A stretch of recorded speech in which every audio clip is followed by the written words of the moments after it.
dan dapat dikendalikan oleh asing. Terjadi ini. Terjadi. Bahkan di TNI pun terjadi. Australia meminta setiap ada sekolah, kemarin saya skuad 5 besar terbaik atau 10 besar terbaik dikirim ke Australia. Pada saat saya belum menjadi pimpinan, saya biarkan. Begitu saya jadi panglima TNI, tidak ada. Pasti akan direkrut. Pasti akan direkrut. Perwira saya disuruh petugas di sana untuk mengajari bahasa Indonesia, dia protes. Diajarin bahwa Papua itu bangsa yang nantinya merdeka karena bukan Indonesia. Seperti itu. Jadi udah jelas. Mereka akan merekrut. Menciptakan benturan lembaga penegak hukum, KPK dan Polri.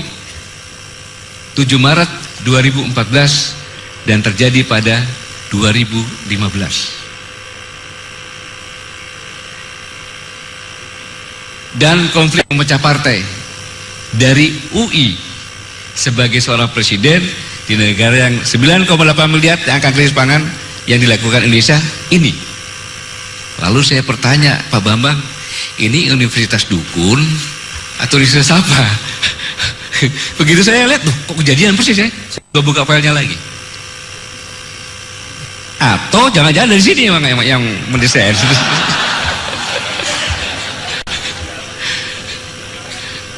Investasi besar-besaran ke Indonesia, mengeksploitasi sumber daya alamnya dan menjadikan Indonesia sebagai pasar untuk menjual produk asing. Silakan lihat apa yang ada pada diri saudara-saudara sekalian. Bisa pulpennya, bisa sepatunya, bisa jam tangannya, bisa kacamatanya, bisa HP-nya, ada produk asing. Menghancurkan generasi muda melalui berbagai budaya negatif, konsumtif, narkoba dan lain-lain. Inilah bentuk persaingan yang saya katakan. Menjuap pembuat undang-undang. Saya tanya, gimana caranya? Alah, Bapak Pangkostrat, orang nggak tahu aja. Mana ada undang-undang yang nggak pakai duit? Mahasiswa yang bicara seperti itu. Waktu itu saya masih Pangkostrat. Iya kan Pak? Saya diejek, alah Pangkostrat pura-pura nggak tahu. Mana ada undang-undang di Indonesia yang nggak pakai duit katanya. Mahasiswa yang bilang bukan saya loh. Gitu. Nah kalau undang-undang bisa dibeli, yang membeli dong yang berpihak pada undang-undangnya kan? Itulah sebenarnya yang terjadi karena yang 9,8 berkompetisi untuk merebut yang 2,5 miliar. Mencari pangan, air, energi atau ekonomi, dan semua di ekuator. Dan yang paling besar negara kita. Ya daripada susah-susah negara yang banyak-banyak kan, mending satu negara aja yang besar. Inilah sebenarnya buktinya. Ini mulai sesak bumi ini. Karena krisis pangan terjadi kejahatan pembunuhan di Venezuela yang menyebabkan kurang lebih 35.000 orang meninggal dalam waktu 2 jam mengungsi ke Kolombia. Dan pada saat perang di Syria 2015 4 juta orang berimigrasi yang bikin pusing Eropa. Dan 4 tahun lagi diprediksi akan terjadi besar-besaran 60 juta orang. Tahun 2020 60 juta orang akan berimigrasi dari sub-Sahara karena energi nggak punya, pangan nggak punya, krisis air. 60 juta, bayangkan seperti apa itu. Pada saat saya Pangkostrat, saya ke Malaysia, saya bercerita, saya jelaskan hal semacam ini kepada Menteri Pertahanannya. Tiba-tiba saya kaget, Menteri Pertahanannya bergetar tangannya. Saya pikir jangan-jangan stroke ini orang. Ya kan? Datuk, kenapa Datuk? Sebentar Panglima. Minum air putih, minum Datuk. Panglima, saya takut. Kenapa takut? Kalau tiba-tiba tahun-tahun tersebut Presiden Cina, Perdana Menteri Cina, dan Ketua Partai Cina sudah frustasi untuk beri makan rakyatnya, terjadi krisis. Maka dikumpulkan rakyat yang paling miskin 1 miliar. Terus disampaikan, Laos, Vietnam, Thailand, rakyat saya akan lewat, tolong kasih makan. Dan sampaikan, hei rakyatku, Semenanjung Malaya itu adalah tanah punyanya Cina, punya kita. Datang ke sana, setiap orang boleh mengambil 1 hektar untuk bercocok tanam. Silakan ke sana. Kalau itu terjadi, angkatan perang saya tidak berani, tidak bisa, dia harus bunuh 1 miliar orang. Ya kalau ke tempat saya sih masih pakai lautan Pak, susah. Ini Menteri Pertahanannya benar-benar takut waktu itu. Dan ternyata sekarang sudah terjadi invasi Laut Cina Selatan. Lewat lautnya duluan.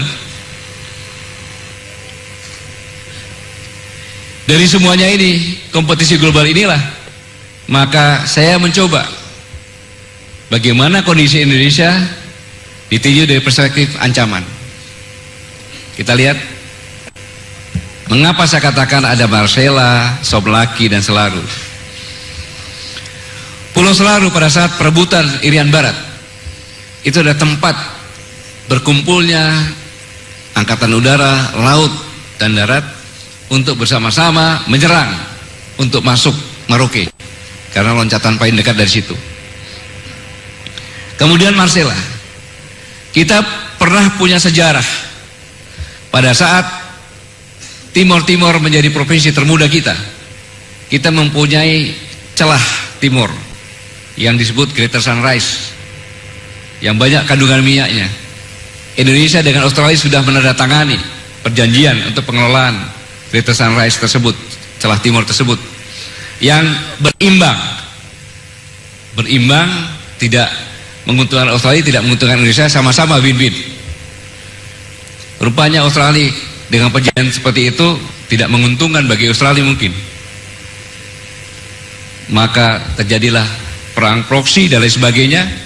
Akhirnya Timor Timur sekarang menjadi Timor Leste.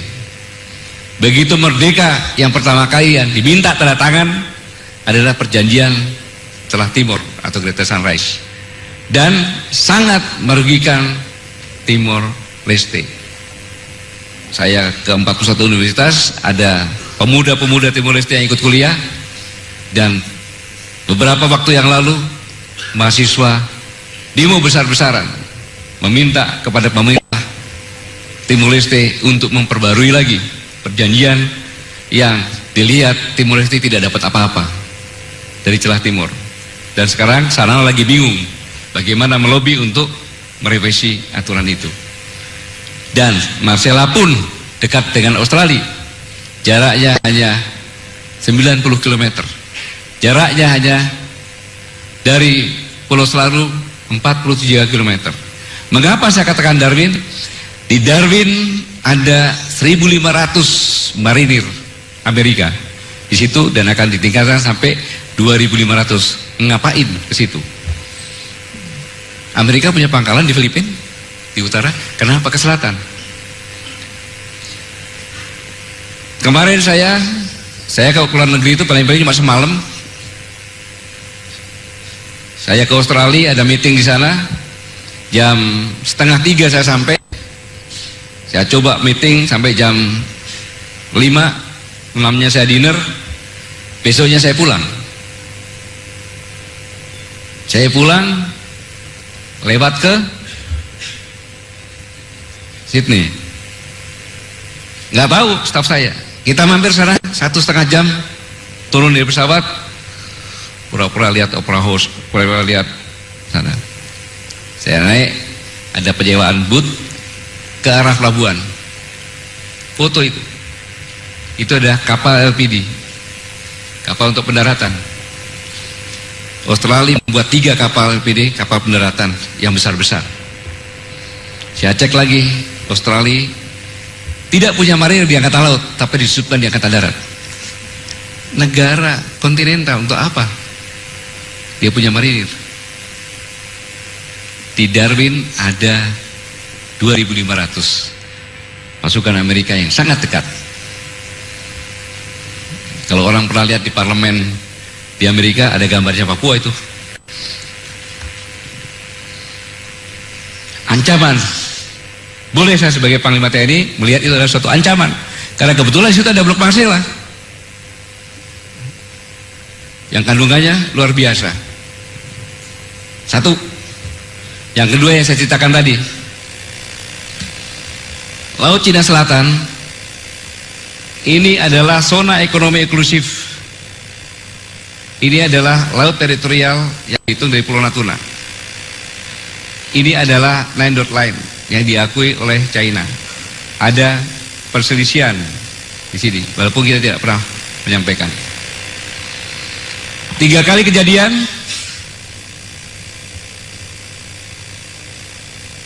pencurian ikan ditangkap oleh Armada Barat Angkatan Laut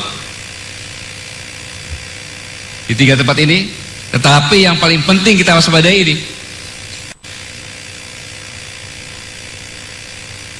dikawal oleh Coast Guard, dikawal oleh penjaga pantai. Jadi Tiongkok sudah mengakui itu adalah pantainya dia, maka nelayan dikawal oleh Coast Guard.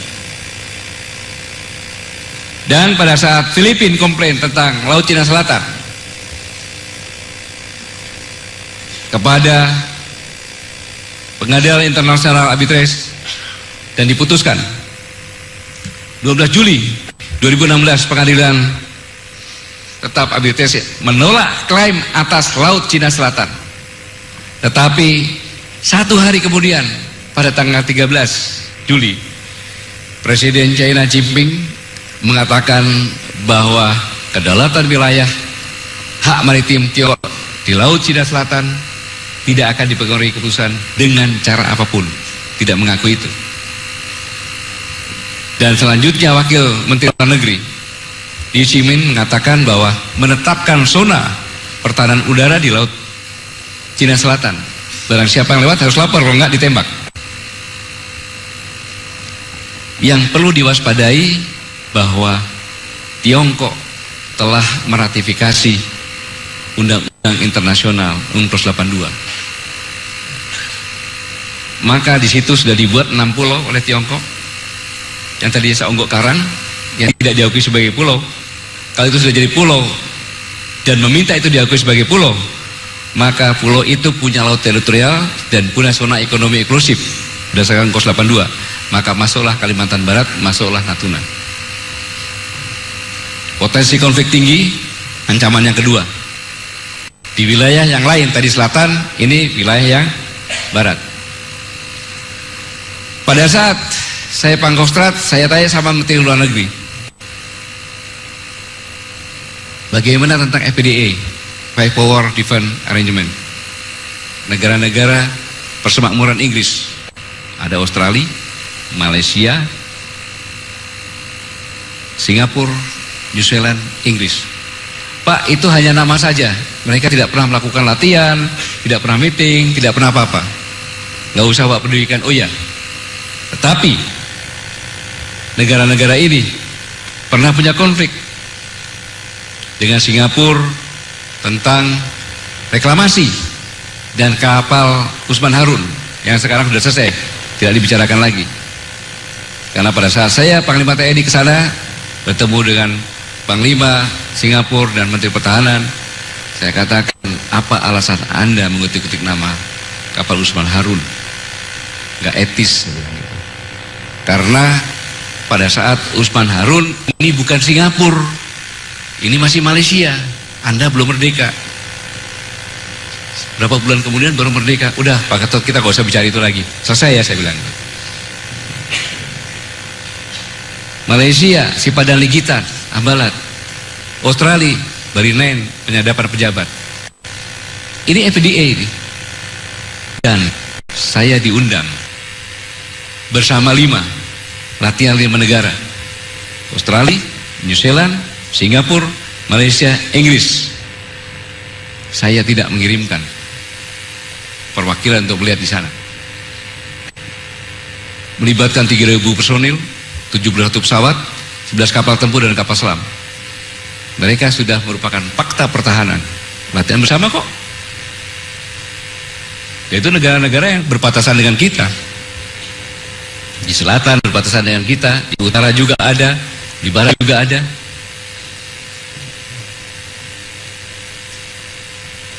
Akhirnya duta besar Inggris datang ke saya, Pak, ini nggak ada ini, enggak, terima kasih. Saya lihat ada dari TNI datang, Majen Hartin, maaf duta besar, itu bukan dari TNI, itu dari Departemen Pertahanan. Saya tidak mengirimkan perwakilan karena saya tidak setuju dengan seperti itu. Anda membuat latihan tidak koordinasi dengan negara tetangga. Saya sampaikan seperti itu. 3, dari luar kompetisi, ancaman teroris.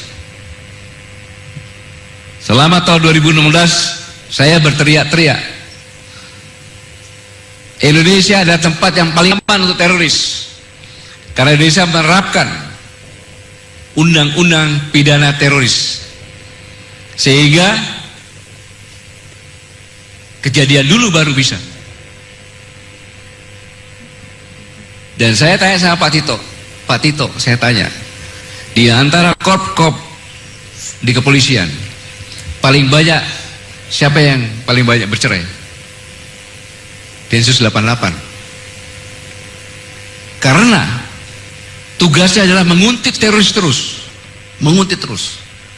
Ditelepon sama istrinya, anakmu sakit, uruslah dulu, saya nggak bisa tinggalkan. Karena begitu tinggalkan, dia buat teror, korbannya lebih banyak. Dia ikutin terus, siang malam dia ikutin terus, karena undang-undangnya.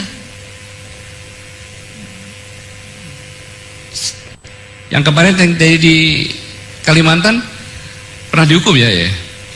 Iya, 3,5 tahun. Ya coba 3,5 tahun, belajar dia.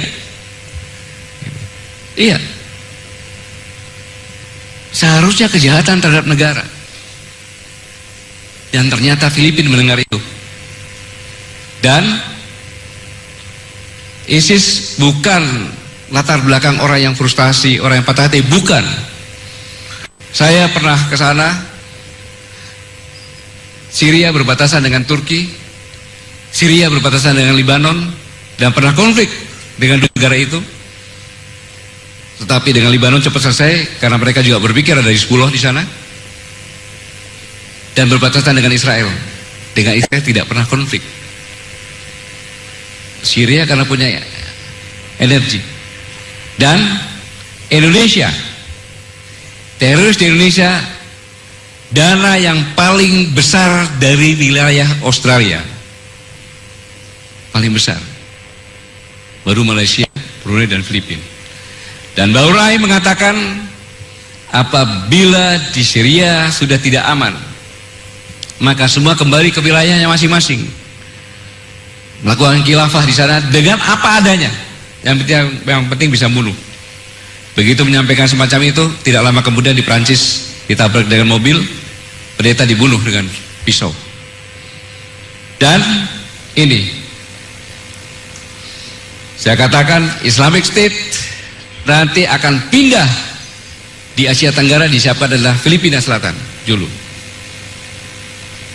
Dan saya bersyukur sepanjang saya berbicara di Indonesia, rupanya Filipina mendengarkan. Dan Presiden Duterte 4 November kemarin menyampaikan, mengingatkan bahwa Islamic State keluar dari wilayah Syria dan Irak menuju negaranya, setibanya di Filipina, dia akan mengorbankan kewajiban hak asasi manusia, mau dia sikat semuanya. Bagaimana Indonesia? Halo Indonesia, janganlah datang ke Australia, janganlah ke Filipina, karena mau kena HAM, mau dibunuh, datang aja ke Indonesia. Setengah mati polisi berbuat seperti itu karena undang-undangnya tidak berpihak kepada kepolisian, karena masih pidana. Ya, kita berdoa semoga yang sedang diproses di DPR segera diputuskan dan definisinya adalah kejahatan terhadap negara. Pernah datang ke tempat saya,